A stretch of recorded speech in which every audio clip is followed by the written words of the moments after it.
Yes, finally! We finally have our first trailer for Captain Mar-Vell, the Marvel version of Captain Mar-Vell. Because let's face it, ever since Infinity War came out, I've been dying. I'm like, oh my god. Thanos has successfully wiped out half the population of the universe. We need Captain Mar-Vell to help bring them back. But that's the thing, right now we all kind of see her as the key piece to bringing back the population. But first, who is Captain Mar-Vell? Who is Carol Danvers as a character? Why should we care about her? Well, that's why she's getting her own solo origin movie first. And alright, takes place in the 90s, in case it wasn't clear from the Blockbuster video store. I think that's a little on the nose, like the trailer's kind of screaming at you, hey, it's the 90s, see, Blockbuster! Granted, there were Blockbusters around when I was a kid. I was born in 1995. When I was younger, I remember going to Blockbuster stores to rent movies, but it doesn't matter. It's the 90s, and you hear a voiceover, Sam Jackson starts talking. War is the universal language. I know a renegade soldier when I see one. So it looks like Carol Danvers here has run away from her cause. And this being the 90s, this takes place before the past 10 years of Marvel movies, before Iron Man and the Avengers and everything. Earth has not experienced anything extraterrestrial yet, as far as we know. But specifically, Nick Fury, he says that he never would have called that a renegade soldier would come from above. Truth be told, I was gonna quit my job before I met you today. And then she turns around and she sees him. It's Jules Winfield, which is really impressive that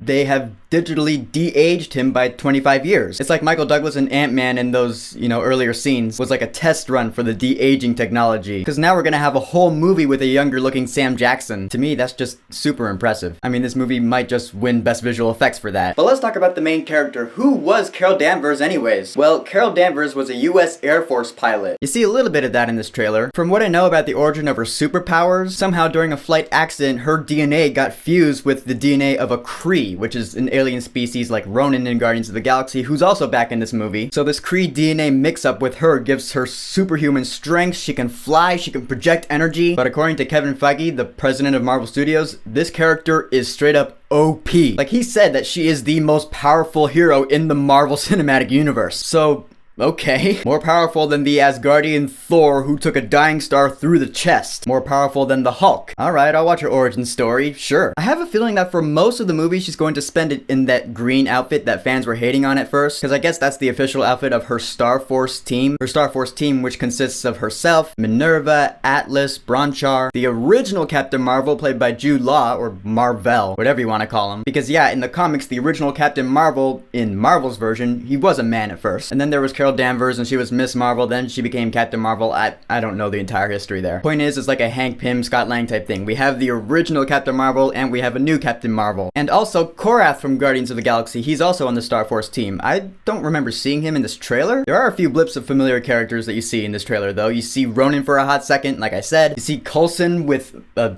funny hairdo. It's gonna be great to see Agent Coulson on the big screen again. I mean, say what you want about Agents of S.H.I.E.L.D. I watched the first 3.5 seasons and then I stopped. But Coulson was always at his best when he was in the movies. Let's be honest. In this movie, Captain Mar-Vell, Coulson's gonna be a bit of a rookie in S.H.I.E.L.D. And yeah, S.H.I.E.L.D. is obviously still around, so it's gonna be nice to see S.H.I.E.L.D. again as well. It's just gonna be an interesting take on, Nick Fury and S.H.I.E.L.D. Maybe we'll see Maria Hill and Coulson. They're all gonna be younger and less experienced. Maybe Nick Fury's not the director of S.H.I.E.L.D. yet. Maybe we'll see Alexander Pierce give him a promotion or something. We're probably gonna get to see how Nick Fury loses his eye. How's that gonna happen? Remember in Winter Soldier, he said, last time I trusted someone, I lost an eye. Maybe we'll see how that happened in this movie. In that sense, this movie's gonna be like a tall tale for a few key elements of the Marvel Cinematic Universe. I think that's badass. In one blip, you see Nick Fury with this little device. I was like, oh, is that the thing from the post-credit scene of Infinity War? But then I compared the two. I was like, no, that's a different device entirely. But I think everyone thought that when they first saw that in this trailer. And then the very last thing you see in the trailer, there's the red and blue outfit that everyone knows and loves. It's Captain Marvel charging up her energy. It looks like she's going Mega Thor because her eyes are lighting up like Thor did in Ragnarok and shit. Just Kamehame. This trailer looks completely awesome. My only real complaint,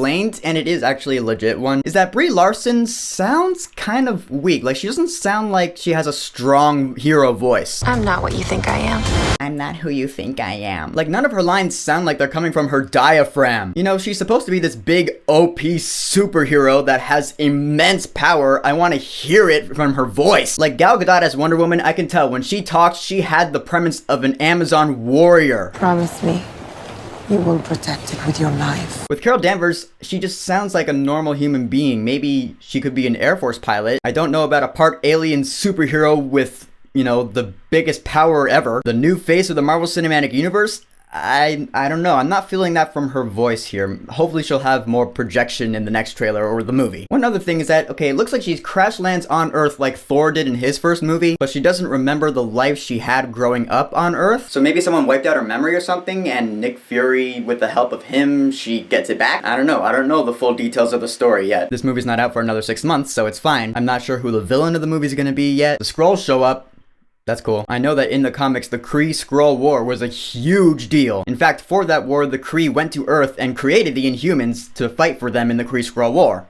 I know that's a thing. I doubt they're going to touch on that in this movie, but I am pretty sure that the Kree-Skrull War is going to play a part in this film. The synopsis says that the Earth is caught in a war between two alien races. There you go. So Kree-Skrull War, a young Nick Fury, Coulson, and S.H.I.E.L.D., and Brie Larson as Carol Danvers, aka Captain Mar-Vell, in the center of it. In the end, this movie might not matter because we just want to see her be the key piece in Avengers 4. But from this trailer, I'm really not disappointed by anything. I'm not like blown away like holy shit. I'm really saving that energy for the Avengers 4 first trailer. But it does look like a different kind of Marvel movie, which I like. It doesn't look cookie cutter. It looks like it's going to be its own unique flavored Marvel movie. I really appreciate that. I think it's a smart move to release this movie just a couple months before the big climactic end movie of the Marvel Cinematic Universe. Because after seeing this, I'm sure we're all going to want to go back and watch all the Marvel movies up to it. Or at least I'm pretty sure that's what I'm going to want to do. Because this is it. We are in the end game now. We have been in the end game. It's a big dramatic time for the Marvel Cinematic Universe. And this first trailer for Captain Marvel is a strong reminder of that. So the official trailer for Captain Marvel, what did you think about it? Whatever you think, go ahead and leave a comment.